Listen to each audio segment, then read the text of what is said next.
If you could go anywhere in the world, where would you go? Nowhere. I'm here, I'm happy, or there's nowhere to go. Really?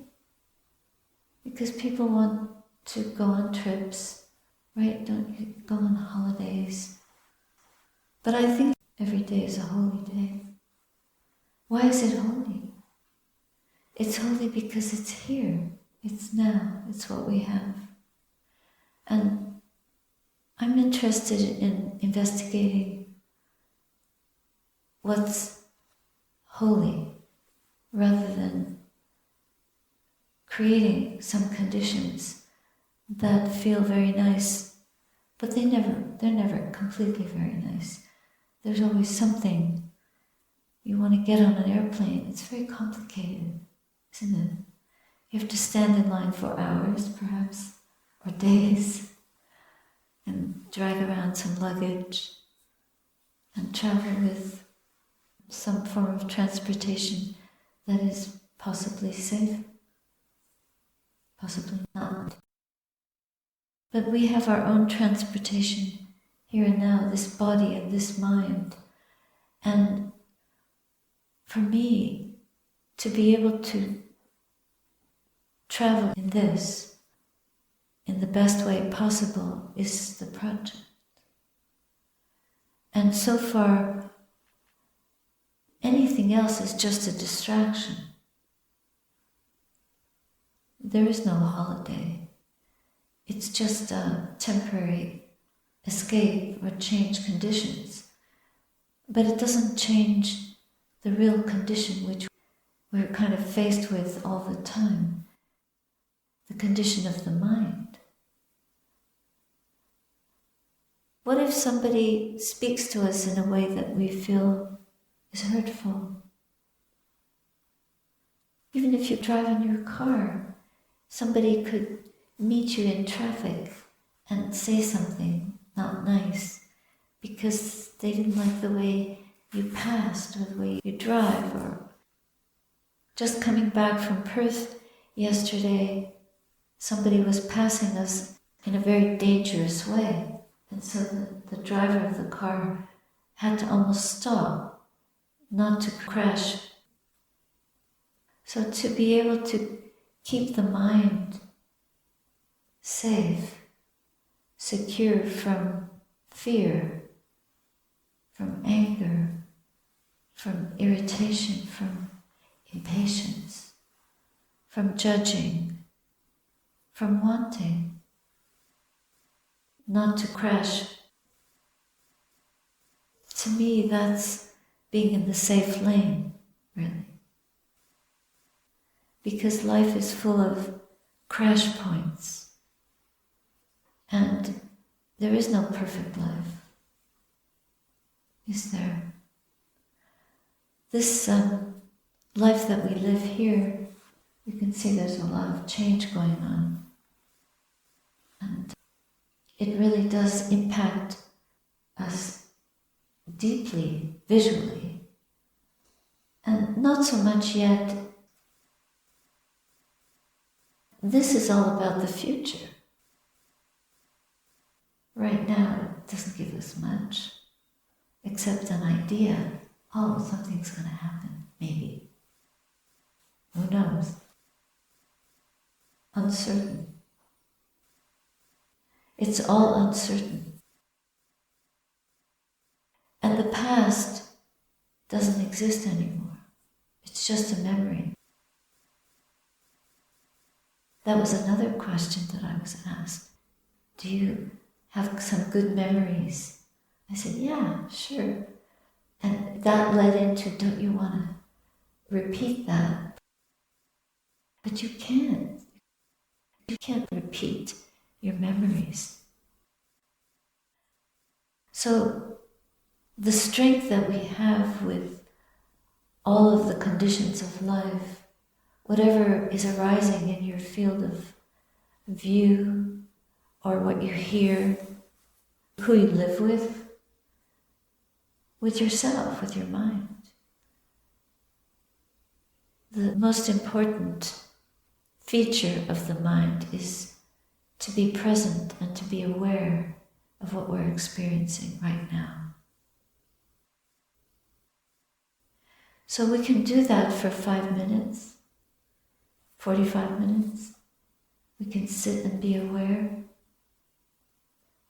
Were there any moments when there was no awareness? Present awareness. We can be aware of the past that's thinking, past and future thinking. Even thinking about right now. I like it, I don't like it, judging, having opinions. But our wonderful teachers, advice that we get from the ancients is to practice this quality of pure awareness, where the mind is able to be present without opinions, good or bad. And to trust that this quality of awareness for us is a gift. If it develops to a great strength, then whatever is happening to us, it would be possible for us to face that without fear, without anger, without worry, without hatred, with kindness, with a peaceful mind. Do you remember not long ago, those Buddhist monks walked for peace? They went for a very long walk for peace. The head monk spoke quite a lot about peace now. This is going to be my peaceful day. But how do we make this day peaceful? Well, a day is made up of hours and an hour is made up of moments. And a moment is made up of seconds. So if we learn to practice this awareness for a few seconds, for a few moments, for many moments, it gets harder and harder to be seamlessly aware. And then we can contemplate what is the purpose of this awareness. Well, the awareness is really knowing the condition of things just as they are, whether we like them or not. If the sound is too loud, we can soften it artificially. But what if it's a loud memory? How do you soften a loud memory? How do you bring it to quiet when it's unpleasant? When it's pleasant, you want to keep it going. But if it's too loud and it's unpleasant, how do we turn that off? Or how do we make peace with it? We can't turn it off, it keeps repeating. So the listening, the awareness of listening, and being able to be with the thought and see, is it permanent or impermanent actually? So this brings us to the value of medicine when we're in pain, to relieve the pain. And the medicine that I've been learning is meditation. And meditation has, the beginning of it is meditation. It's not med-irritation, it's meditation. To meditate really is about focusing, about bringing our attention to the present moment. So it's really like there's a builder of buildings, and then we are builders of meditation. So we're learning and practicing how to be in the present moment more and more and more. What is the medicine in that? The medicine in that is that it helps us to understand how the mind works. because the mind is like a puppy dog. It just wants to travel, restless. And we learn the skill of being present and being aware. And the value of being aware is that it helps us to get a footing in this moment, rather than wishing things would change. One of the most important moments of my life was when I learned how to study the pain in my body. And I didn't want to study it, but this was the advice that I was given, that if you have a painful sensation in your body, you should notice the pain and try to keep focusing your attention on that painful feeling. So life is full of opposites. There's colors, and there are things that are colorless. There are forms, and there are things without form. There is space that is full, and space that is empty. There is sound that is loud, and there is silence, which is quiet. When the mind is loud, it is very difficult for us to be with that loudness. What is it that causes a lot of sound, a lot of noise, a lot of disturbance in the mind? Is pain. So we try to create a life that is free of pain. But in fact, as long as we have these bodies that are full of sensation, there's a lot that we feel, and we feel pain. Even, I like to sew, I have shaky hand now, so I often, the needle often goes into the finger, and it hurts. So I get a lot of, this is just little pain, but it's not pleasant. So even with the smallest pain, we get an unpleasant feeling. And if we notice the unpleasant feeling in the mind and study it, the interesting thing is, and I remember studying the pain in the knee and realizing that after a while, that painful feeling is not solid. It's not what I thought it was. I thought it was a pain here, but I began to notice that when you study it and watch it again and again for a whole hour, you're watching the pain in your knee.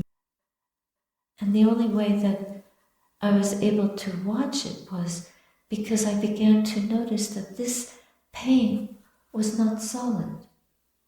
It wasn't one thing. It was full of molecules. It had a substance, a content. And it became not in one place, it moved, it was impermanent. There was nothing in it that I could call pain. Then if you study the feeling in the body, it's the same. If you stay with a painful feeling, it's the same as a memory of that, wherever it is. It could be in your head. It could be a feeling that's based on a thought. And then if we look carefully at what is the origin of this disturbance in the mind, we realize that it's a value judgment. We have an opinion about what we're feeling, what we're thinking. Then if we go into the thinking mind and look for the origin of that pain, we see that the thoughts are empty. They're arising and ceasing moment to moment. There is nothing disturbing there except our opinion. Then we begin to notice that even our opinion is impermanent. it comes up, then it's gone. If you study your opinion about someone, you try to focus on that for a long time. Eventually you might realize, well, that person has a body. You know, we have this solid person, we have an opinion about this person. They have a body, they are born and they die. They get old, they get sick and expire. We begin to realize we're all the same. We're all the same. Somebody might have a bad opinion about me, but who is the me and who is that? Who is that? Who are we? What are we truly? Fundamentally, we are human beings. And there's something very special about being a human being. That we have these abilities to pay attention, to be present, and to know how pain arises and ceases. So the unpleasant feelings arise and cease because we were born into these bodies which also arise and cease. So everything is impermanent. So we begin to realize that fundamentally this whole creation is constantly changing. It's not permanent. Look, it was spring, the birds are all excited, the creatures are running around. There's a lot happening, the buds on the trees are just bursting. They're about to come out. And then we have a memory of November, when it all goes to sleep and it dies. But we don't want it to change. What we're actually fighting is our lack of control, our inability to control the present moment, whether it's pain in the body or the changing of the seasons. We want things to be the way we want them. We want people to be the way we want them. Doesn't this sound a bit like history? If you study history, it's all about how things change. And they all arise and cease. Every empire, British Empire, Roman Empire, all the empires that ever existed. The rich man, the poor man, rich, poor. Born, nothing. Born with nothing. Then you get older, eventually some people have a lot of money, some don't. But eventually everyone loses it all, and we all die. But then, what doesn't die? What is it that doesn't die? So that's what we have to study. Because everything else we have to let go of. One day, one way. Bodies, opinions, each other. But what doesn't die is this awareness of our experience. All of that is the same. If you remember when you were a kid, what was that like? Who was aware? What was that awareness then? Is it the same or is it different? We don't have to answer that, but we just have to realize that we have this ability to be aware of change. But we can't stop old age, sickness, and death. We can read history till the cows come home, but the cows will never come home, because home is not in what will happen. The only true home that we have is the present moment. And if we gather together those moments of awareness, we begin to see that there's no one there. There is no solid being. This is a realization. The animals cannot reflect like we do. Human being is special because we're able to be aware and we're able to love unconditionally. That unconditional love doesn't die. It is ever present. It doesn't belong to us. It doesn't belong to anyone. We are all connected in that.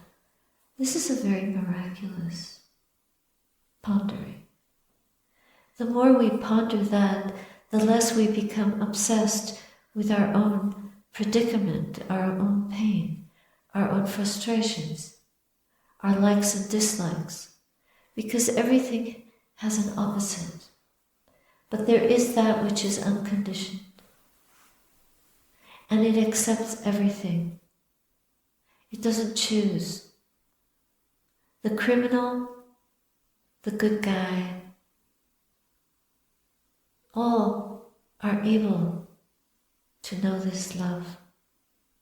It reminds me of that. There was a visitor at one of the monasteries years ago. He was in jail, but the abbot came to visit him. And he was accused of a crime which he claimed he didn't commit. It was involved in someone that was killed during a robbery. And he was tried and convicted, and he was put to death. But he would get visited by this wonderful monk who he learned how to meditate, and he was a very good prisoner. And they appealed his case, and it didn't succeed. But before he died, the abbot would go and visit him, counsel him, and he was a good meditator, and he was a poet too. I can't remember his name now. After he passed, the abbot went to see the body, and they didn't want to show it to him. It was in a zipper bag. At the end, they said, okay. They unzipped his face, and this man that was dead had a smile on his face. And so he died in peace. He left his body in peace. So the peace of death is the understanding of anicca.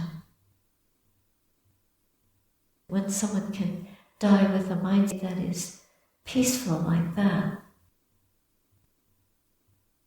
there's that ineffable joy of knowing impermanence. If we can know that quality of impermanence and the emptiness of this form of any solid being, there is no one. We are all just present moment appearances, a set of appearances.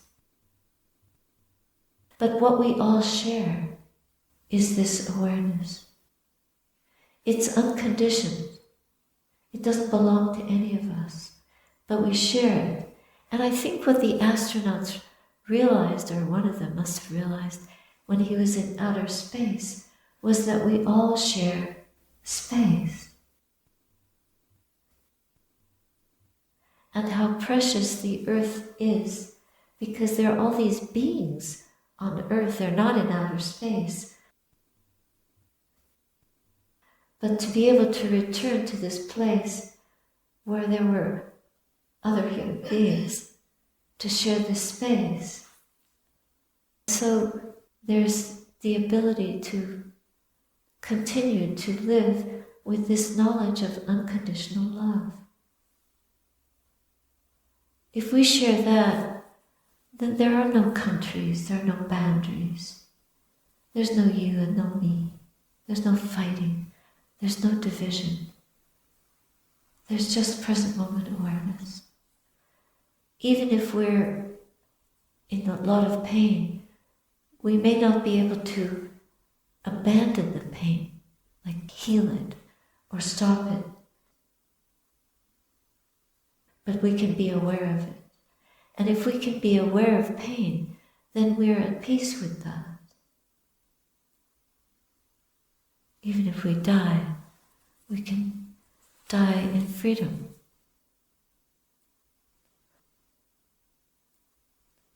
I remember as a young woman visiting a dear friend of mine who was in the hospital and she was dying. And I really felt for her because I didn't want her to die. And I thought death would be not nice.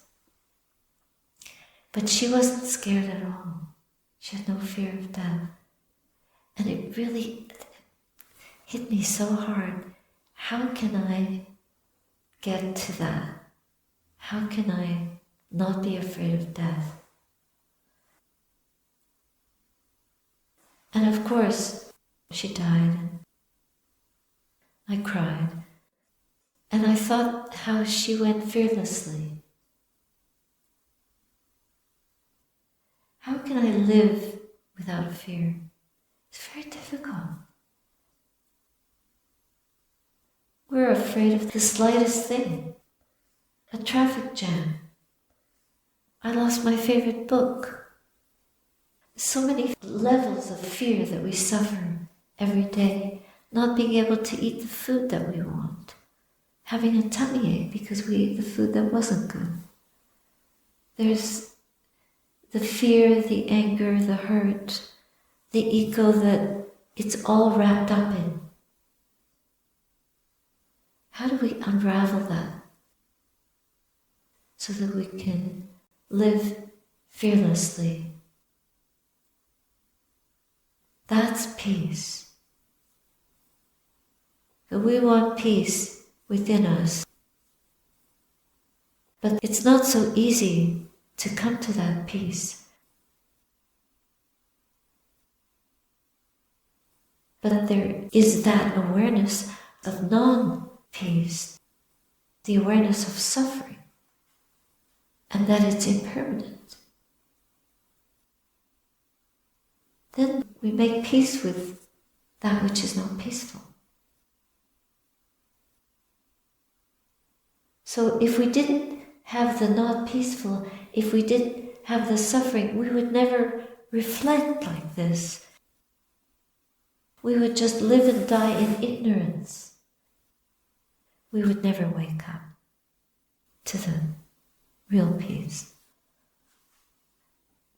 So if we reflect like this, we make peace with knowing things just as they are. And we wake up.